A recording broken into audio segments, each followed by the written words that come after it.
میرے ہاتھ میں تھا جب تک میرے مصطفیٰ کا دامن، میرے پاؤں چومتی تھی یہی گردش زمانہ۔ اقبال کہندا سبب اس کا کچھ اور ہی ہے جس کو تو خود سمجھتا ہے کہ زوال بندہ مومن کا بے زری سے نہیں۔ تو حضرت دہیہ کلبی نے وہ خط بصرہ شام کے گورنر کو پہنچایا۔ یہ بخاری شریف کے اندر ہے کہ نبی علیہ الصلوۃ والسلام نے خط جو بھیجا تھا وہ دہیہ کلبی کے پاس دیا اور فرمایا یہ پہنچا دے۔ تو قیصر روم جو ہے وہ حضرت ابو سفیان کہتے ہیں کہ ہم تجارت کے لیے گئے ہوئے تھے، تو قیصر روم کو پتہ چلا کہ مکہ مکرمہ کے بڑے بڑے تاجر اور بڑے بڑے قریشی یہاں آئے ہوئے ہیں، تو انہوں نے بلا لیا ان سب کو پکڑ کے لاؤ۔ کہتے ہیں ہم سب چلے گئے قیصر روم کے پاس، تو اس نے کہا کہ اس بندے کو سب آگے لاؤ جو حضور کے نسب کے زیادہ قریب ہے۔ تو حضرت ابو سفیان فرمانے لگے کہ مجھے آگے کیا گیا، کہا کہ آپ حضور کے زیادہ قریب ہیں حضور نسب کے۔ فرمایا ادھر بیٹھ جاؤ، بٹھا دیا۔ فرمایا میرے ساتھ جتنے ساتھی تھے ان کو میری پیٹھ کے پیچھے بٹھا دیا اور کہا کہ اگر یہ حضور کے بارے میں غلط بیانی کریں تو آپ نے مجھے بتانا ہے۔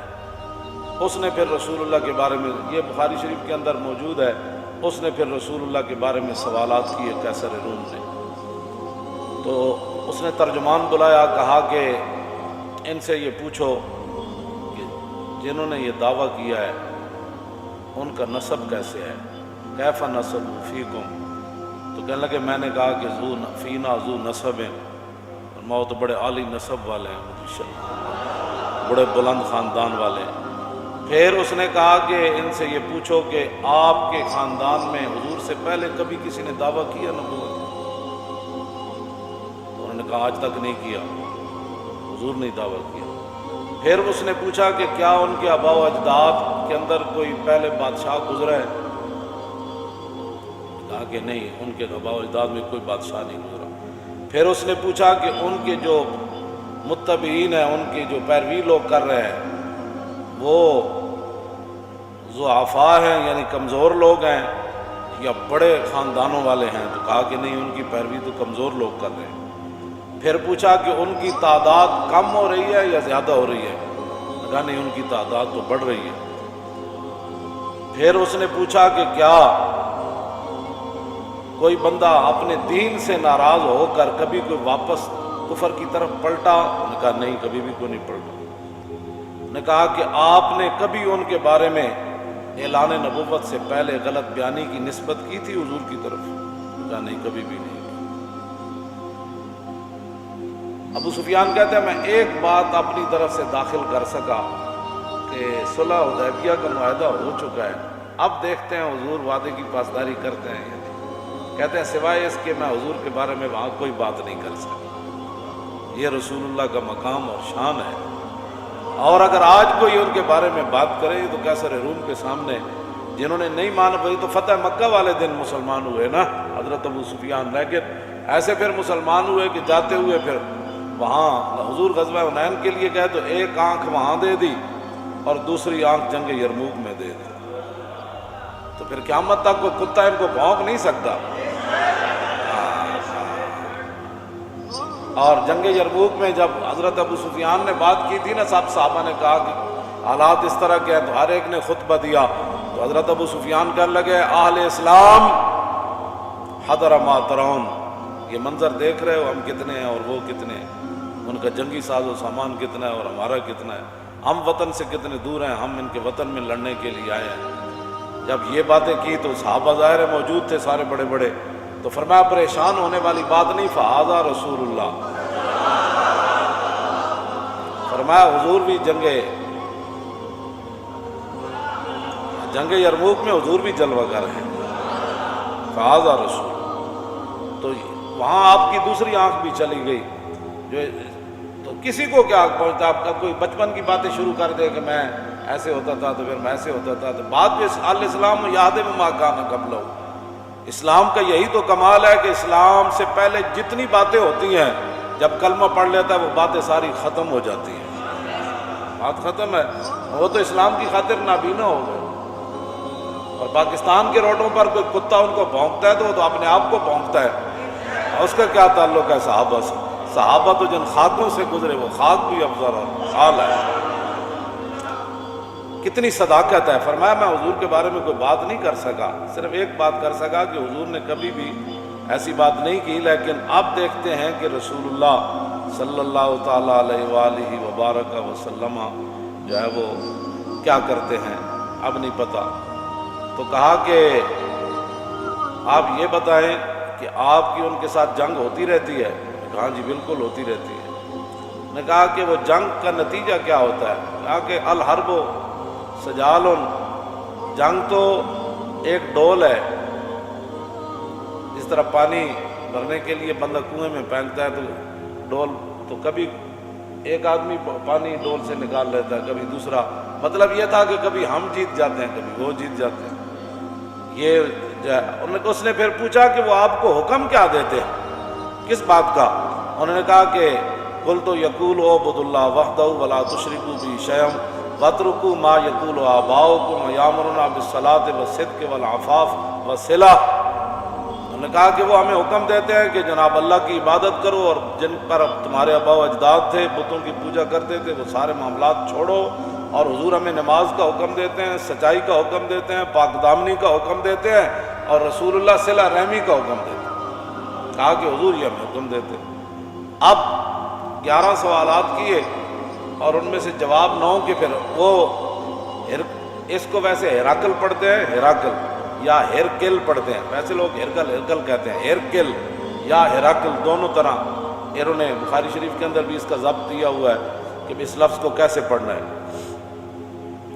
لیکن بخاری اردو بھی کی ہو نا گھر میں تو اس کو سمجھنے کے لیے پہلے 16 سال پڑھنا پڑتا ہے۔ ہاں اے مت کوئی سمجھے کہ جناب گھر اردو دی بخاری پئی ہوئے تو بندے نو بخاری سمجھ آ جائے، ہاں پھر تے گل مک جاندی، پھر تو ہر بندہ استاد العلماء تے شیخ الحدیث تے جناب شیخ الکل تے جناب خطیب پاکستان تے فخر ہندوستان بن جائے گا۔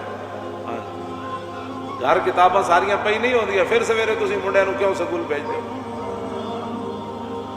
دودھ پیندے نو بھی بھیج دیں دو، کتاباں ساریاں گھر پئی نہیں ہوندیاں، کتاباں گھر رکھن دا بندہ مولوی تھوڑا ہو جاتا۔ ایک مولوی ہے جڑا سارے ہر بندہ مولوی ہے، جنہوں جناب اٹھ پٹو میں بھی جا اخبار مضمون پڑھے تو اخبار مضمون پڑھنا بندہ مولوی ہوندا، عمر بایت کے یار آیت بکنار، بڑی لمبی عمر چاہی دی تاں یار بغل چاہندا۔ تو میں اس لیے یہ بات کر رہا ہوں کہ لوگ ہرکل پڑھتے ہیں، ان کو یہ بھی نہیں پتہ ہوتا کہ ہیراکل ہے یا ہیرکل ہے۔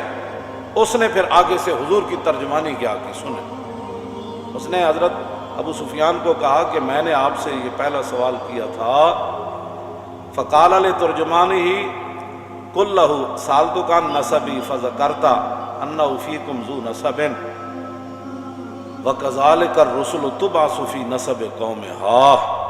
میں سب سے پہلے میں نے تم سے یہ سوال کیا کہ ان کا نسب کیسا ہے، تو آپ نے خود کہا کہ وہ تو بڑی عالی نسب والے ہیں۔ قیصر روم کہنے لگا کہ یہی تو نبیوں اور رسولوں کی شان ہوتی ہے، یہی تو نبیوں کی شان ہوتی ہے کہ وہ اعلیٰ نسب ہوتے ہیں۔ اس پر میں کوئی دائیں بائیں نہیں جانا چاہتا، یہ بات رہ جائے گی، لیکن آپ خود سمجھ لیں کہ جو حضور کے مقابلے میں باتیں کرتے ہیں ان کی اپنی حیثیت کیا ہوتی ہے، کون ہوتے ہیں۔ دوسرا کہتے ہیں میں نے سوال کیا کہ آپ کی قوم میں کبھی کسی نے یہ بات کی ہے، تو آپ نے کہا نہیں کی۔ تو کہتے ہیں ان پر الزام تو آپ تب لگاتے، پہلے یہ ریت چلی آتی کوئی یہ بندہ کرتا ہے میں نبی ہوں، کوئی یہ کرتا ہے، جب آج تک کسی نے بات نہیں کی تو پھر نبی برحق یہی ہے۔ پھر میں نے تم سے یہ سوال کیا کہ کیا ان کے آباء و اجداد میں سے کوئی بادشاہ ہوا ہے، تو تم نے کہا کوئی نہیں۔ تو اگر کوئی نہیں تو پھر تو نبی برحق ہے۔ اگر ان کے آباء و اجداد میں کوئی بادشاہ ہوتا تو ہم یہ سوچتے کہ وہ اپنے باپ اور دادا کی بادشاہی واپس لینے کے لیے دعویٰ کر رہے ہیں۔ جب ہوا ہی کوئی نہیں تو پھر آپ کو کیا مسئلہ ہے، آپ کیوں نہیں کلمہ پڑھتے ہو، کیوں نہیں پڑھتے آپ؟ پھر میں نے آپ سے یہ سوال کیا کہ کیا آپ نے اعلان نبوت سے پہلے کبھی کوئی غلط بیانی کی نسبت حضور کی طرف کی، تو آپ نے کہا نہیں۔ اللہ، تو کہا کہ جو نبی لوگوں کے ساتھ غلط بیانی نہیں کرتے وہ رب کی طرف غلط بیانی کی نسبت کیسے کر سکتے؟ کہ اللہ نے مجھے نبی بنایا. تو جب لوگوں کے ساتھ انہوں نے کبھی ایسی بات نہیں کی تو اللہ کی طرف کیسے نسبت کر سکتے؟ گل اے وے جڑا سمجھ آ جائے تو خط نال بھی آ جائے جی، سمجھ آ جائے تو غیروں کو پوچھ کے بھی مقام رسول سمجھ آ جائے. جے نہ آوے تو ساری زندگی قرآن و حدیث پڑھ کے مولویوں کی تقریراں سن کے بھی سمجھ نہ آئے، پھر بھی بندہ غیروں دیاں گلاں کرے. کہتے ہیں میں نے پھر آپ سے یہ دوسرا سوال کیا کہ ان کی اتباع کمزور لوگ کر رہے ہیں یا بڑے لوگ؟ تو آپ نے کہا کہ ان ضعفاء اتبعوا وهم اتباع الرسل. انہوں نے کہا کہ نہیں کمزور لوگ کر رہے ہیں. تو انہوں نے کہا کہ آدم علیہ السلام سے لے کر حضور تک جب بھی کسی نے ابتداءً پیروی کیا تو کمزور لوگوں نے کی، بلکہ یہ تو تانا دیا قوم نوح نے بعد الراج کہ تھوڑے غریب تے پست لوگ تھوڑی اتباع کر دیں، اسی پیسے والے انہاں غریباں نال کیویں بیٹھے؟ قیصر روم کیوں جی گفتگو کی تھی؟ کہنا میں تیرے کو اے پوچھا تسی اے جواب دیتا، پھر اے پوچھا، پھر نبی ہوندے ہی ہو جائے. پھر کیا انہیں کدی بھی غلط بیانی؟ انہوں نے کہا نبی کدی بھی غلط بیانیاں نہیں کرتے. پھر کردیا انہوں نے کہا میں تیرے کو پوچھا کہ اج تک کوئی دین نو چھڈیا؟ انہوں نے کہا نہیں. انہوں نے کہا دین ہوندا ہی ہوے جڑا داخل ہو جائے کدی باہر نہیں نکلدا ہوندا. پھر میں پوچھا تیرے کو کوئی دین نو چھوڑ کے حضور نو گیا؟ میں کہا تے پتھر بن کے بھی کہندے سن حضور حکم تو دیو، تے کھجوراں کھا کے بھی کہندے سن حضور حکم تو دیو، گھوڑے سمندر جی سٹ دے. آخر تے پتہ کی اسی قیصر روم نے اتنے تے انگوٹھے چومن تے جھگڑے نا. اور کہنے لگا اے جو کچھ میں تہاڈے کول پوچھیا نا تے یاد رکھو، اے میں جتھے بیٹھا فَسَيَمْلِكُ مَوْضِعَ قَدَمَيَّ هَاتَيْنِ، اے میں جس سلطنت تے بیٹھا نا آج سپر پاور دا بادشاہ، یاد رکھو ابو سفیان ایک وقت آئے گا محمد عربی دے غلام سلطنت تے قبضہ کر لینا. جتھے میں بیٹھا اس جگہ بھی حضور دے غلاماں نے قبضہ کر لینا. اگر گل اے وے جڑی تو دس رہا تے انہاں دے غلاماں نے قبضہ کر لینا، پھر صحابہ قیصر روم دے دروازے تے گھوڑے نہیں جا پتے. یہ انہیں کہ اگلی گل بڑی عجیب ہے. انہیں کہا لو کنت عنده لغسلت عن قدمے. اے گل پڑھ کے بندہ مست ہو جاندا، کہندا میں جے حضور کول ہوندا نا تے میں حضور دے پاؤں مبارک دھو کے